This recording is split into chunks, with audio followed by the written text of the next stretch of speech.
of the WTO are negotiations, the monitoring of trade agreements and policies, and dispute settlement. And I think it's fair to say that WTO has problems in all these fields since quite a long time, and the organization is in deep need of reform. And this has been going on for some time. The organization is struggling with everything from internal procedures, rules, decision-making capacities, and member states acting outside the framework. But still, WTO has achieved a lot and contributed to global rules and including many countries in international trade. And every year, goods and services worth trillions of dollars flow in full compliance with WTO agreements. Unfortunately, we see today a lack of leadership in many countries and also a violation of the rules. And without a global organization that can set rules and enforce them, we risk, of course, to having the rule of the jungle, which would ultimately hit smaller countries and developing countries the hardest. So WTO is a member-led organization. It takes decision by unanimity. And every second year, ministers meet to discuss, to take decisions, etc. It was supposed to have a ministerial meeting just 2 weeks ago. That was a meeting already postponed from the ordinary ministerial meeting was supposed to take place in June 2020 in Kazakhstan. And all this is, of course, because of the pandemic. The last ministerial in Buenos Aires was in many ways rather disappointed because it couldn't find agreement on a joint declaration. But a few joint initiatives were taken, and we can see that they have prospered and developed during these years. Ministers need to meet eye to eye to be able to make decisions. So of course, not having a ministerial in place is unfortunate, but it will take place a little bit later in the spring. And maybe this postponement can be seen as a good thing because, of course, the staff of WTO and the ambassadors representing all the member states are still busy trying to find proposals for agreement. So what is the likelihood that we can reach a few agreements at the ministerial when it takes place? These are some issues we will discuss today. And as always, there will be a Q&A in the end of the session. You can type your questions in the Q&A function. So starting with you, Annabelle. You and your colleagues have, of course, been extremely busy in Geneva to prepare for the ministerials with the ambassadors. But the pandemic forces us all the time to be flexible. What would the most useful way be to use these months in order to try to achieve some conclusions and to have some deliverables at the ministerials whenever it takes place in the spring? So thank you very much, Cecilia, for having me. I am delighted to be back at Tradewinds and to be with you and with Uri discussing WTO issues. So I think I may want to start by saying that, the Omicron variant basically stopped trade ministers from meeting in Geneva in the ministerial conference that we called MC12. But in reality, it need not stop WTO members from delivering, and it should not stop WTO members from delivering. So, things have been had proceeded as planned. Basically, we would have seen the week of November 29 to December 3rd as the week of MC12. But the Omicron variant had other plans, and basically the deterioration of the epidemiological situation and the travel restrictions that ensued led to the postponement of the ministerial gathering. And it was disappointing, I can tell you. I think for all of us who had been participating and expecting the meeting, but the decision had the full support of the WTO membership. And there's been a lot of speculation, as to how does this reflect on the relevance of the organization? Will WTO members be able to regroup and continue their negotiations? And I have to say that from where I sit, initial developments provide room for hope, not for complacency, and this is a point that I want to be very, very clear about, but the fact that the ministerial conference was postponed does not remove the need for hard work and for pragmatic compromise. And you know, our Director General, Dr. Ngozi Okonjo-Iweala, sort of half jokingly basically said that the suspension of MC12 had interrupted momentum for all of 48 hours. Because the reality is that WTO members sort of came back to work very quickly. And there's one very important bright spot that I would like to mention, which is that 67 WTO members, representing 90% of global services trade, announced the conclusion of what we call a joint statement initiative on services domestic regulation, which is a bit of an unattractive name, I recognize, but it's a very important agreement because it increases transparency and facilitates the ability of business and services providers to provide a service. And it's basically lowering cost of trading services. The OECD estimates by about $150 billion per year. And I think it's also a very important sort of indication that the WTO is back in the business of rulemaking. You know, in that same week following what would have been the ministerial conference, we had other important things, like, for instance, Lao PDR joining the Information Technology Agreement, another very important agreement of the WTO, and something that not maybe a lot of people were paying attention to, but Brazil submitted a very important offer to join the government procurement agreement, which again is a key WTO agreement for providing transparency and good governance. So all this to say that WTO members came back to work together, and this variant of the pandemic was a stark reminder that it is urgent for the organization to provide a meaningful response to the pandemic, to contribute in this area, including in the area of intellectual property rights. So members have continued to work in this regard. As in other areas, it's not really a take it or leave it approach, but I do think that there is a clear sort of conviction of members that the WTO needs to deliver in this area. Then there was a lot of work that was also put in the area of fishery subsidies, with negotiations to curb harmful fisheries subsidies. And there was a lot of progress made there.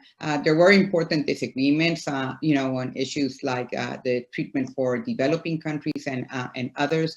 Likewise, in agriculture, it's also a difficult topic in the WTO, but yet again, a lot of conversations had taken place. And I believe that both the chairs of these groups have basically said, we will resume in January with where we were, aiming at closing existing gaps.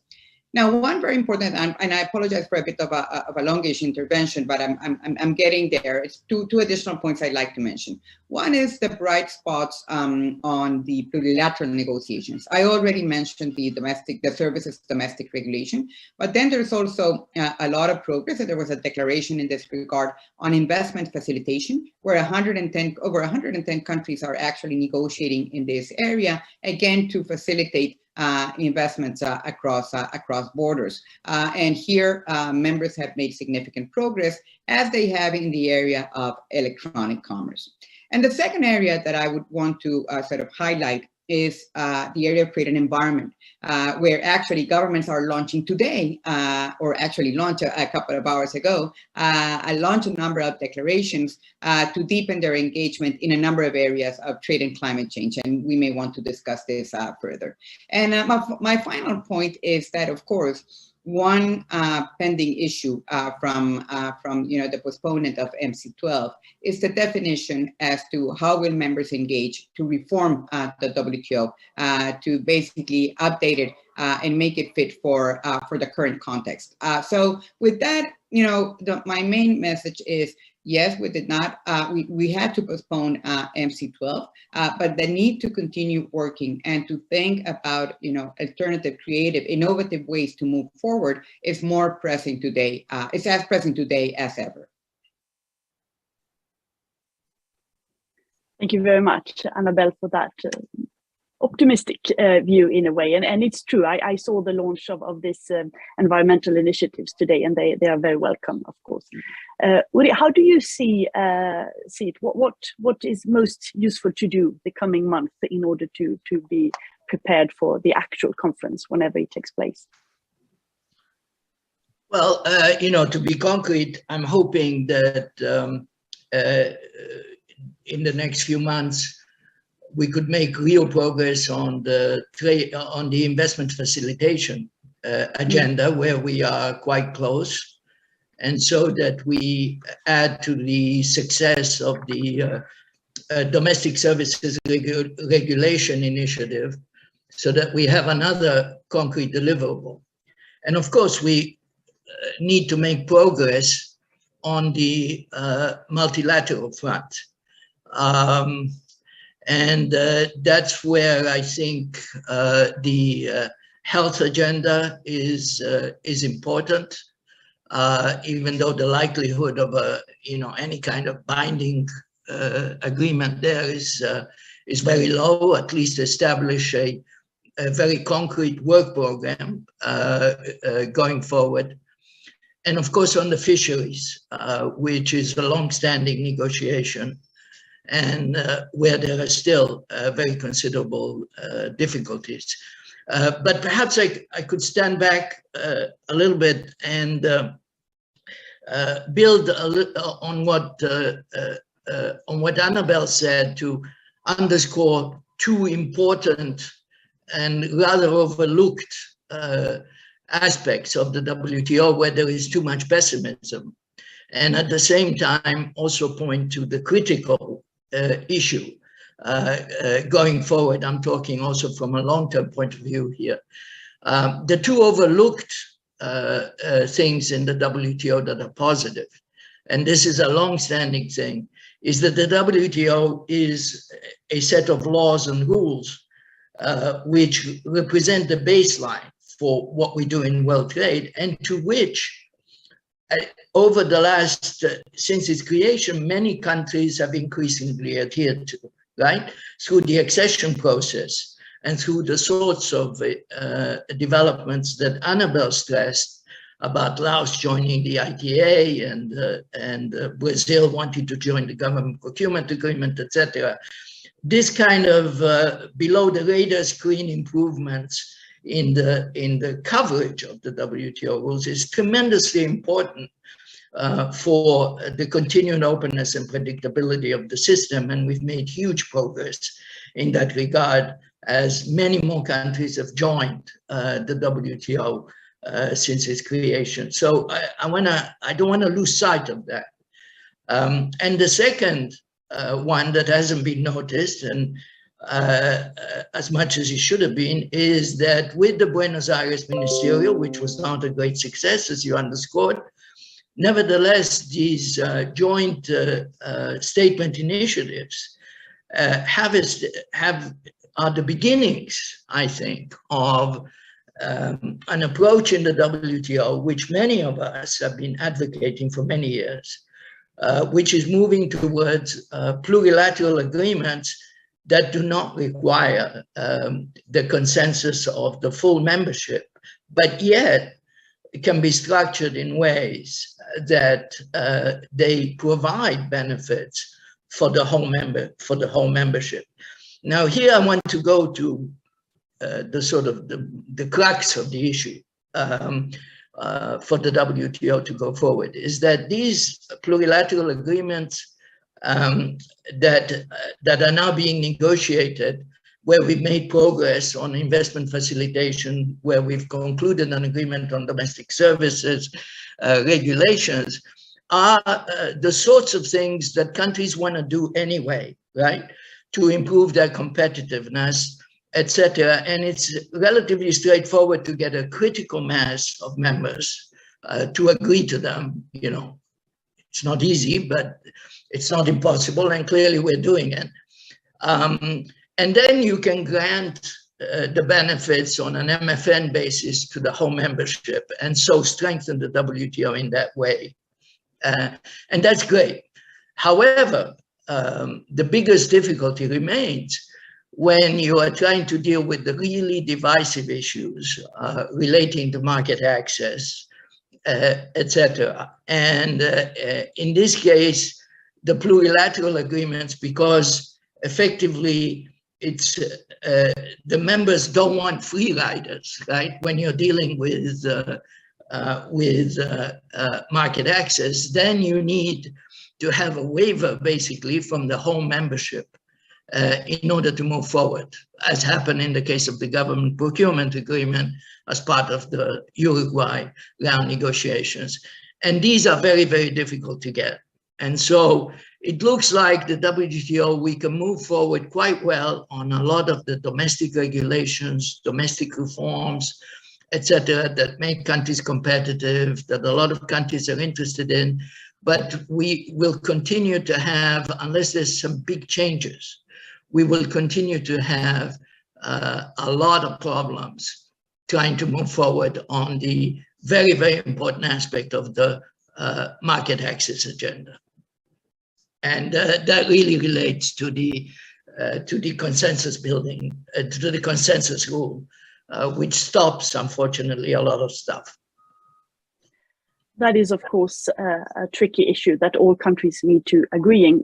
Moving on with plurilaterals are, of course, a way to break that deadlock. But on the other hand, you can't get away this.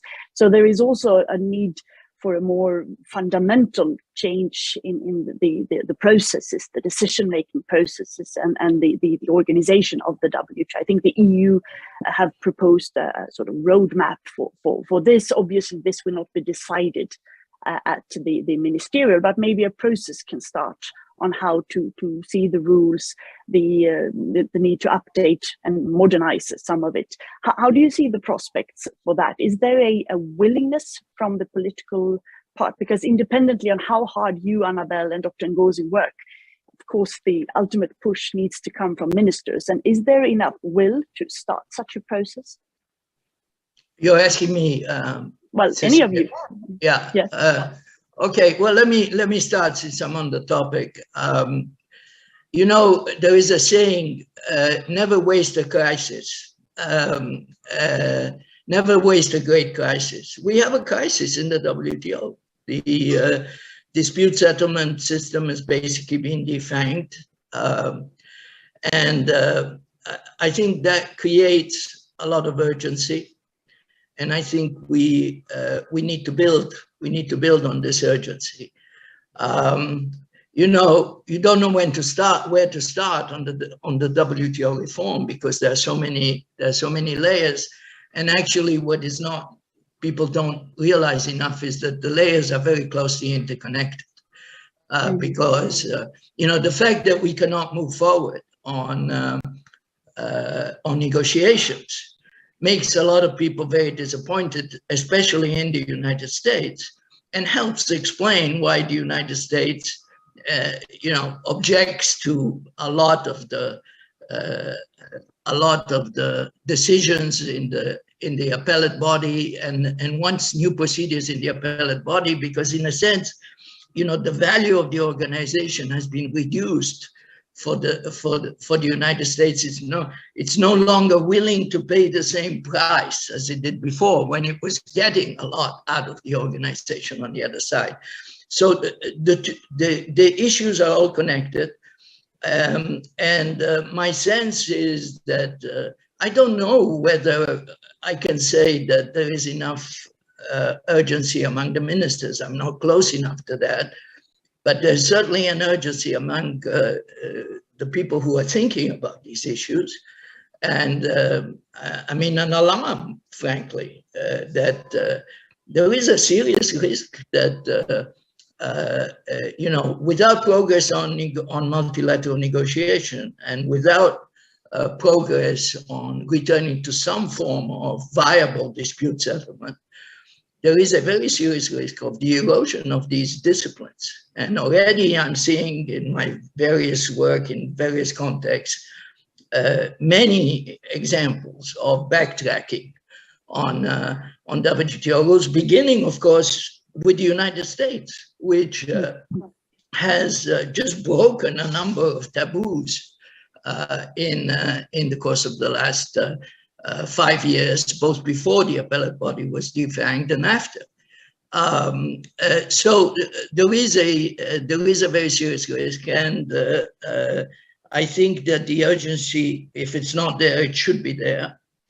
And on the appellate body, I want to point to another development which I think is not sufficiently noticed, and that is that in the EU-US agreement on steel, which was steel and aluminum, which was just negotiated, the United States actually agreed to, in the event that the negotiations, further negotiations that will take place over the next 2 years do not reach a successful conclusion, that the United States will submit itself to arbitration under Article 25, with rules still to be defined. That to me, frankly, in this situation, was a very positive sign that the United States is not just, going to be outside the system, but is ready to accept a very important aspect of the dispute settlement, even if it no longer supports the appellate body as it stands. It nevertheless will submit itself to arbitration under certain rules. That's very encouraging to me. Perhaps that's something to build on. Mm-hmm. How do you see this, Annabella? Because of course the appellate body is an essential part of the dispute settlement system, and it has been in the past very beneficial to the US. And without going into individual ambassadors, what they have said or not said, do you think there is a willingness to take a real approach to reforming the appellate body system, but also reforming the whole rules of procedures on transparency and working methods and commitments and decision making and so on? So that's the key question, I think, Cecilia. And let me maybe bring a couple of points. So the first is that I think that the need for enhanced trade cooperation at the global level is evident. And let me put a few examples that I think speak very, very loudly to this. First one is, so how can manufacturing and distribution of vaccines reach everyone in the world expeditiously if cross-border movement of vaccine inputs, for example, and vaccine doses face excessive red tape or is restricted? Or how could governments manage the cross-border spillover of subsidies, made, I think, yet more prevalent in the context of the pandemic, without clarification of rules in this area? Or how is it that small firms in the United States, in Costa Rica, in Ghana, or anywhere, how can they leverage the benefits of e-commerce if there is no common framework to harness the full potential of digital trade? Or how could we move to a world of net zero emissions, without access or reducing trade barriers to green goods, to green technologies, to services? So to me, the need for trade cooperation is very clear. Now, of course, we know that while there is this very strong need for concerted action, turning it into reality is trickier. There's a massive shift going on in the structure of the world economy. It's been associated, as we know, with geopolitical competition, security concerns, some of this confrontations among the largest players, and Uri, of course, has written a lot about this. So this, of course, complicates matters. But from my perspective, recognizing that dialogue and negotiations at the WTO could nevertheless help sort out some of these underlying conflicts and strengthening the rules for preventing future controversies is clear. Now, you both have mentioned the importance of restoring a binding dispute settlement mechanism. And I do think that this is absolutely critical, because it's very difficult to think about negotiating new rules if there is not a mechanism to enforce the application of those rules, an effective binding mechanism to enforce the application of the rules. And I think that this is, of course, one of the most important aspects of WTO reform in going forward. Now, I also have to say that this is clearly not a task for the WTO staff. It is really a task for the WTO members, for the countries and the territories that are part of the WTO, the 164 of them. But as we have been discussing before, there is, I think, important signs about the creativity and the flexibility. For instance, we all know that multilateral negotiations are very important. We have, a number of very significant multilateral agreements. The most recent one, the Trade Facilitation Agreement, which has delivered so much benefit to the global economy. But members are also thinking about the plurilateral negotiations, and we've been discussing about this. So in a way, WTO members, notwithstanding the challenges that they face, they are continuously thinking about how to move forward. So we have the plurilateral negotiations. In the area of dispute settlement, even though it's a second best alternative, Cecilia, that the EU and other countries, including China, Brazil, and others, have created and put in place a multilateral arbitration mechanism that would be able to provide for, an appeal stage for those members who are part of this group of countries. So what I see, again, from where I sit in the WTO, is that members are constantly thinking how to organize, how to work across some of these challenges that they're facing, because they are convinced that global trade cooperation is absolutely essential. Yes, indeed. I think ordinary people who might not follow in detail the negotiations on the individual initiatives, they expect the WTO to take a role together with other international organizations when it comes to health. You both mentioned it, even if the TRIPS waiver is a very complicated process, at least some initiatives to facilitate exports facilitation, to help address bottlenecks and open supply chains and so on. And I know these negotiations are ongoing together with WHO and others. And also the issue that you briefly mentioned on environment, because this is of course the biggest challenge for the planet, I would say. And the discussion of how trade can become greener, how trade can contribute to the sustainable development goals is ongoing in all countries. And I would say that most international organizations, World Bank, IMF, OECD, and numerous researchers agree on the fact that we have to tax carbon somehow. Then you can discuss exactly how to do it. The EU has this proposal on the CBAM, the Carbon Border Adjustment Mechanism, that is under discussion now with the legislators in the Parliament and in the Council. The US Congress have proposed a pricing scheme, not exactly the same, but it's the same idea, to tax or to charge carbon.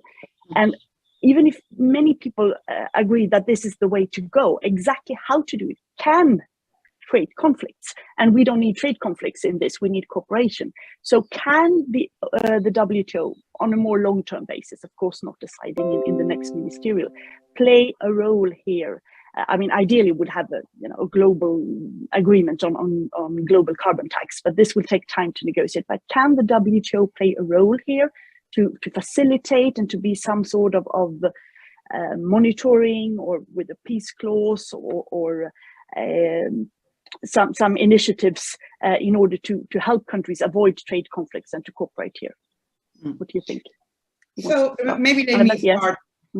Yeah, let me start by saying that I agree with the point you made, Cecilia, that the world needs to move towards putting a price on carbon to effectively be able to address sustainability challenges, and this, of course, will take time. It will not be easy. But if countries do not come together and cooperate in this area, then the alternative is confrontation.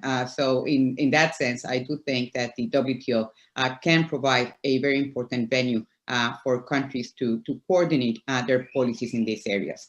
And let me add that I think that that will take some time. I agree with your assessment. But let me add, I think that the WTO can also be a catalyst for action in at least 3 areas. First, it can accelerate the deployment of existing clean energy technologies and boost innovation in emerging ones. And I briefly mentioned this, but we know, for instance, that open markets, backed, if I may, by WTO rules, have been at the core of the renewable energy revolution, which over the past decade has basically seen solar and wind become some of the cheapest sources of electricity in many parts of the world. We need to replicate this success with the next generation of clean energy technologies, including, advanced batteries, carbon capture and storage mechanism, etc. So slashing the trade barriers that stifle green investment and innovation, so that clean technologies can access the best, that clean tech companies can access inputs and reap economies of scale, I think is absolutely critical. So to me, reviving past efforts, for instance, at the WTO to liberalize trade in environmental goods and services is an interesting alternative. Second is that the WTO can also play an important role in decarbonizing supply chains. And that requires, work on many fronts, not least reducing inefficient fossil fuel subsidies, removing regulatory and other hurdles that prevent clean, efficient, and circular value chains from coming together. Trade facilitation, again, absolutely key in this area. And third, I think that it's important to leverage trade in climate adaptation strategies. Here again, there are many different measures that governments could take. And this is why I think, there is some guarded optimism, I would say, on trade and environment at the WTO. And the fact that, these 3 declarations have been launched today to begin more systematic discussions in the organization, I think shows that, a lot of WTO members, mind you, including some of the larger ones, like China and the United States, are already cooperating in this area in the WTO. Of course, the EU, Brazil, and many other countries. So this is to say that this is an area where I see great challenges in going forward. But again, I see that trade cooperation, including at the WTO, is probably the way to go. Yeah. So first of all, I endorse Annabelle's interpretation of where the WTO naturally plays a very important role in the decarbonization process, okay? Through reducing barriers, facilitating exchanges, et cetera, et cetera. I'll be honest, I'm very concerned about how the decarbonization agenda is affecting the WTO, because if we're not careful, we're going to create a lot more problems than we solve. The CBAM, for example, initiative is well known to be an extraordinarily complicated approach to the issue, because it is so complicated to identify exactly how much carbon is in each product, and bear in mind that you need to, over time, if you ever went down that direction, you would need to look at the whole supply chain of every product, et cetera, et cetera. And the second complication with the CBAM is that it assumes the same carbon price across the world. And as IMF economists have argued, and I have argued in different contexts, the spirit of shared but differentiated responsibilities in the Paris Agreement is that there should not be one carbon price for the whole world. That would be unfair to have the same carbon price applied to developing countries that still need to develop, still need energy, a lot of energy, and relatively cheap energy to develop. It would not be fair. And that is recognized and enshrined, indeed, that principle in the Paris Agreement. So I guess the message is, if we're going to be based on a carbon price, that carbon price should be different for different countries at different levels. This principle is in Paris, but it's also in the WTO under special and differential treatment. That's one point. The second is a warning not to use the WTO, and I know that your DG Trade that you used to run, Cecilia, is very sensitive to this issue. We cannot replace, climate negotiations with WTO negotiations, about what the carbon price should be, what the precise procedure should be. We have enough problems, right? And insofar as the world will adopt a carbon price, then the way that that's going to develop is by individual countries first adopting a really clear and comprehensive carbon pricing approach, which some countries have started, including the European Union, but many countries have not even started. And in other countries, it has been considered, as in the United States, but essentially is viewed as a political non-starter. So you need to develop the carbon pricing system at the national level before you start, trying to apply it in a systematic way at the international level. The last point I want to make is that there is a very simple way of dealing with carbon pricing without affecting international trade relations, which is to apply carbon pricing to consumption. If we applied the price of carbon or the carbon tax at the consumption level in a systematic way, then there is no ground for discrimination, either international discrimination or discrimination under national treatment domestically. That would be a very easy way to go forward, which would not require big changes in the trade rules that, in my view, in any way, to be very frank, would be impossible to negotiate.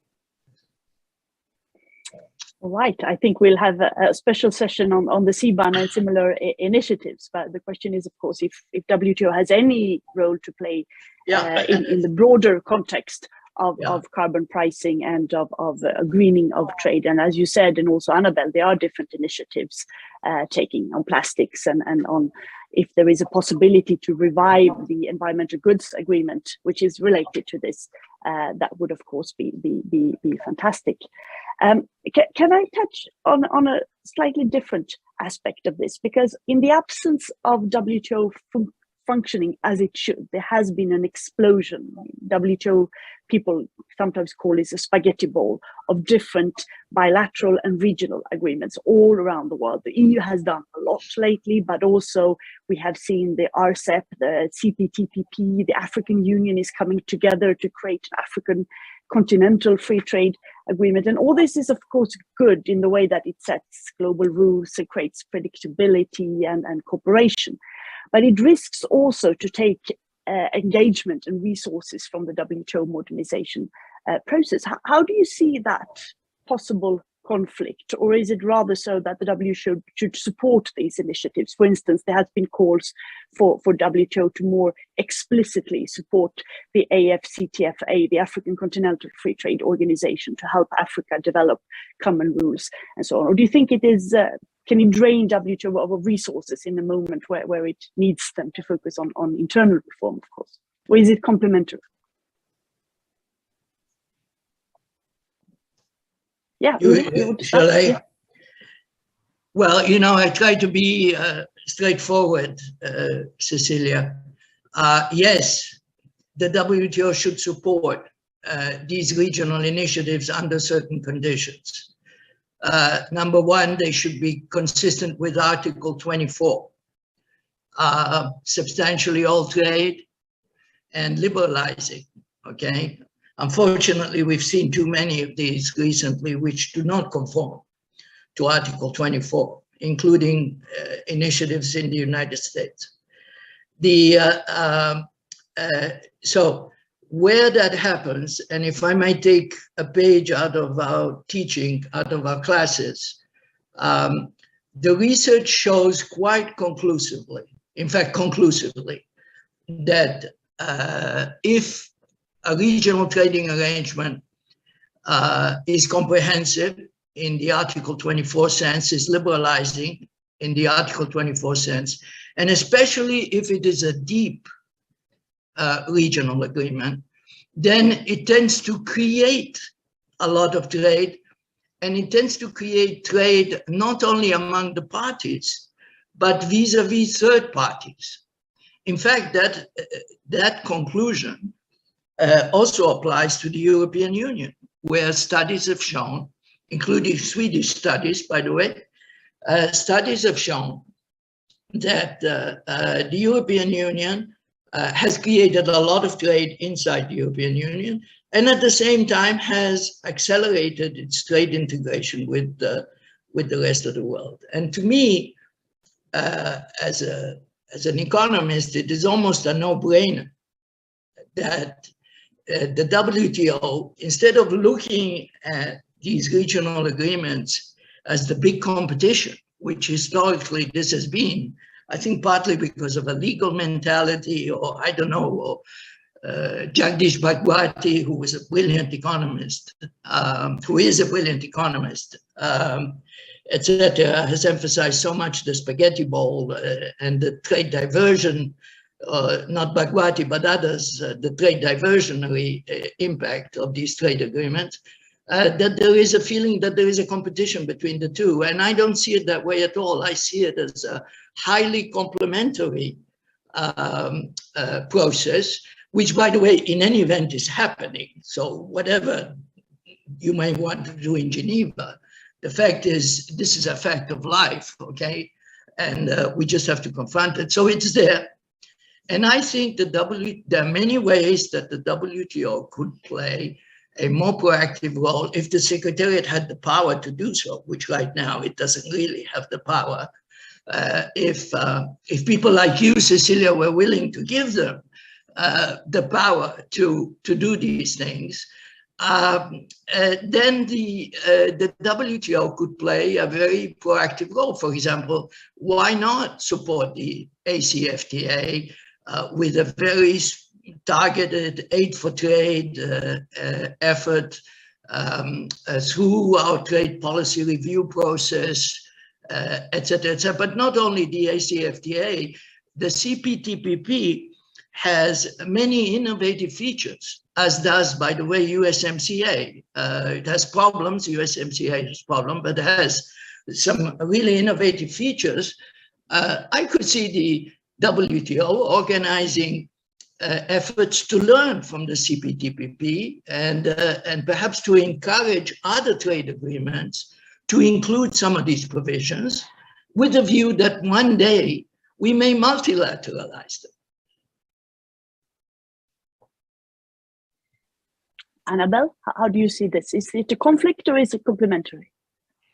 I think my starting point is that, regional trade agreements confirm that governments want and need to cooperate in the area of trade. They may opt to do so outside of the WTO in the context of this regional trade agreements, or they also have the possibility of doing it, in the WTO, for instance, in the context of multilateral negotiations. But also it's important, I think the point that Uri was making, that the evidence is very clear, that deep trade agreements are trade creating, including not only for those that are the members of the agreement, but also for third countries, is, I think, very, very powerful. A lot of work in the World Bank, where I used to be, actually captures this, what is going on. So I think this is very important. I think that it's also true that some of these agreements can provide, they are very innovative in some areas, and can provide models for the WTO to engage in some of this in some of these areas. And likewise, the WTO has also provided in some of these instances, sort of like the basis, for instance, on trade facilitation that is then deepened in the context of these regional trade agreements. Now, there's also a risk that trade agreements, regional trade agreements, may lead to fragmentation. I'm going to put the example, for instance, in the case of rules on digital trade. If digital trade is global by nature, but if you have different frameworks that may evolve, one sort of like in around the views of the U.S., another one around the views of Asian countries, another one around the views of the European countries, then that may make it more difficult for firms to leverage the full benefits of digital trade. So having common frameworks at the global level is also quite significant. So I would like to think that WTO members can leverage initiatives as innovative as the Africa Continental Free Trade Area, as Uri was saying and you were saying, Cecilia, or CPTPP or USMCA, or some of these sort of innovative agreements that are out there, can leverage these agreements and bring some of these discussions in the context of the WTO. Because the other part that I think is quite relevant is that some of the smaller WTO members sometimes do not have the option to accede in practice to some of these larger frames in the context of the regional trade agreements. And actually being able to hold these discussions in the WTO to develop common frameworks that then could apply to all of its members, I think it's also quite relevant. Absolutely. And the fact that there are different digital rules is a problem I do recognize from my past as well. And therefore, it will be even more important to have this plurilateral, at least setting the basis for the digital trade. And there's a question from the audience here, just taking that directly now. How likely is it that there will be some sort of declaration in the ministerial, on this plurilateral? What do you say, Annabelle? Yeah, this is one area where a lot of progress has been happening at the WTO. There's, this work was launched as one of its joint statement initiatives on e-commerce, and members have already found convergence on 8 articles, including things like, online consumer protection, e-signatures, SPAN, e-contracts, open government data. I mean, all of these very important topics. And just yesterday, the co-conveners of the initiative, Australia, Japan, and Singapore, welcome the progress made, and they are aiming at securing convergence on the majority of issues by the end of 2022. Now, these negotiations, of course, encompass some difficult issues, around data localization, cross-border data flows, privacy, and others. But the fact that conversations may be difficult does not hide the fact that this is an important, very important conversation. And even if we see very interesting agreements like the Digital Economy Partnership Agreement and others, including, for instance, between the EU and Japan and others, looking at the issue of digital trade, this is one of those areas where I believe a common framework at the WTO should be the starting point, and then certainly going deeper and further in regional agreements in this area may also be very important. That would be highly welcome indeed. One last aspect I wanted to touch upon as well is you, Uri, have been writing quite a lot about the trade war between the US and China, which is of course ongoing, and we see that is eroding also the very much, apart from the damage it's causing in both these countries and reflects on third parties, it is also eroding the trust for the WTO system. When big partners can disregard international established rules, then everybody can do it. What implications do you see this having for the viability of the WTO? Look, we're getting at the end of the session on perhaps the most important issue, because we'll yes, follow up on this next year. Yeah, it's difficult, but if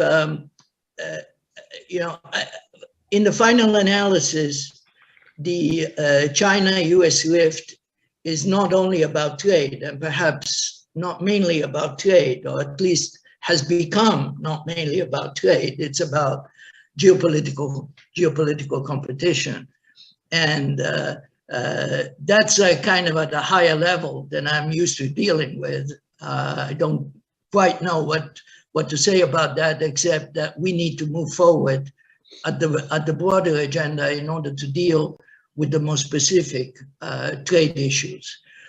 It's encouraging to me that when they get into international conferences like COP26, or indeed in the preparation from MC12, there seems to be a willingness to cooperate between the United States and China.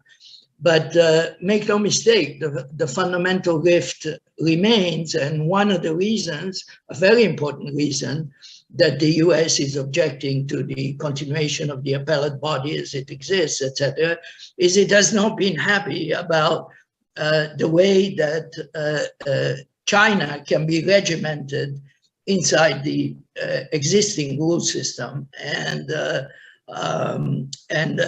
how China fits into the existing rule system.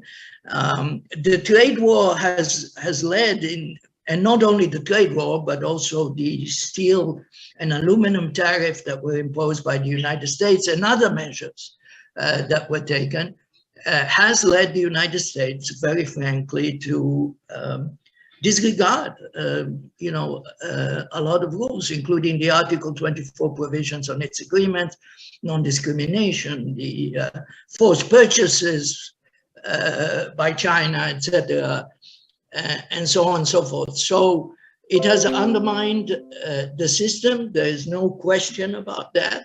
It risks undermining the system further unless these parties come together. It has a major effect on the willingness of the United States to re-engage on the appellate body debate. And it's there. And the WTO, unfortunately, as a multilateral organization that is dealing very centrally with these concerns, is a bit of a hostage in this situation. I don't want to be all negative. Let me just stress that my reading is that China has actually been doing a lot of things that we would want them to do. And it's not always evident in the journalistic dialogue that goes on. But you were, I'm sure, involved in the negotiation of the Comprehensive Agreement on Investment between the European Union and China. In that agreement, China agreed to enshrine in an international treaty no forced technology transfer, reduction of joint venture requirements, opening up a number of service sectors, transparency in subsidies, etc., etc. The fact that China has signaled that they want to join CPTPP is also an important signal that they're really willing to engage on these issues. So actually, if I look at the trade picture, it seems to me that there is enough movement on the part of China that we should be able to, move forward and find a modus vivendi, etc. But right now, the geopolitics is getting in the way in a very, very unfortunate fashion. Indeed, and in the investment agreement between the EU and China, which is now suspended for political reasons, right, there are important concessions by China, also in the area of subsidies.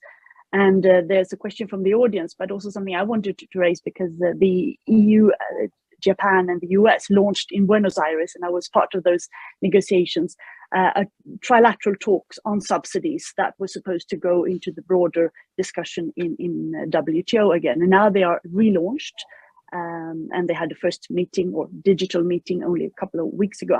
Annabelle, how do you see, is this useful for the discussion on subsidies, which is always a very complicated issue when it comes to fisheries and agriculture and what have you in the WTO, or is this sort of a distorting element that puts focus from the necessary plurilateral negotiations we need to have with this, including China, of course?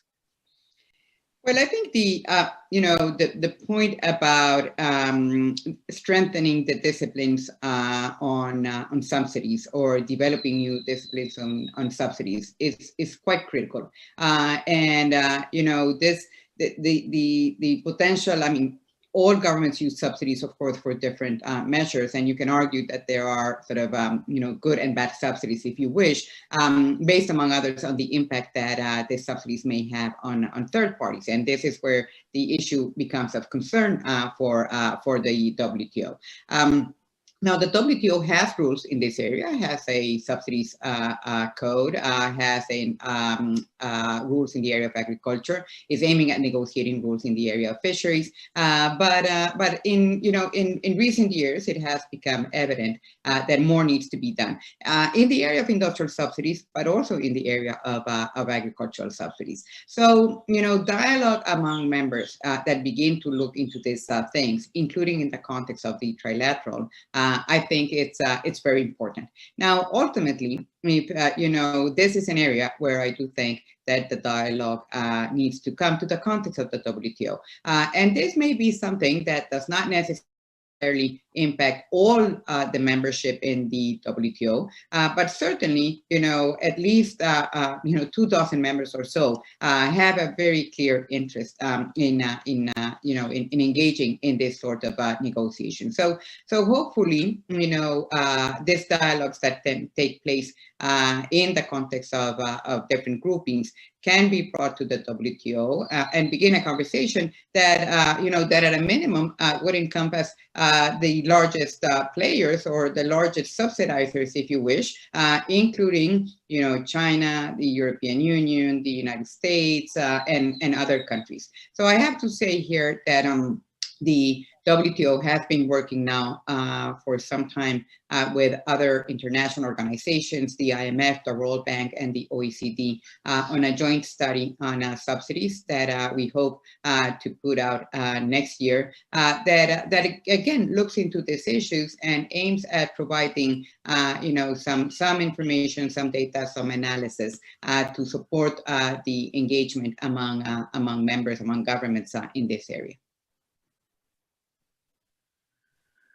Yes, that we could dedicate a whole session on subsidies actually, and there will be a session in January on the issue of subsidies, both in the WTO context but also bilaterally, and how we address this and what is a subsidy, because right now in the post-COVID crisis there's a lot of state subsidies as well. So the question is, of course, how you can credibly criticize other countries when you yourself are imposing a lot of new subsidies. But that's slightly different issues. This session is coming to its end. I hope we can talk again when the ministerial actually does take place, hopefully in the early spring, depending, of course, of the spread of the virus, which controls us all at this moment. I want to thank you so much, Annabelle, Uri, for your very wise comments and insights on this. Wishing you happy holidays and all the best for the new year. And to all of you who have watched as well, thank you very much for watching, and see you again in January, because this is the last Trade Winds before the end of the year. So thank you very much and goodbye. Thank you very much. Thank you. Bye-bye. Thank you. Bye-bye.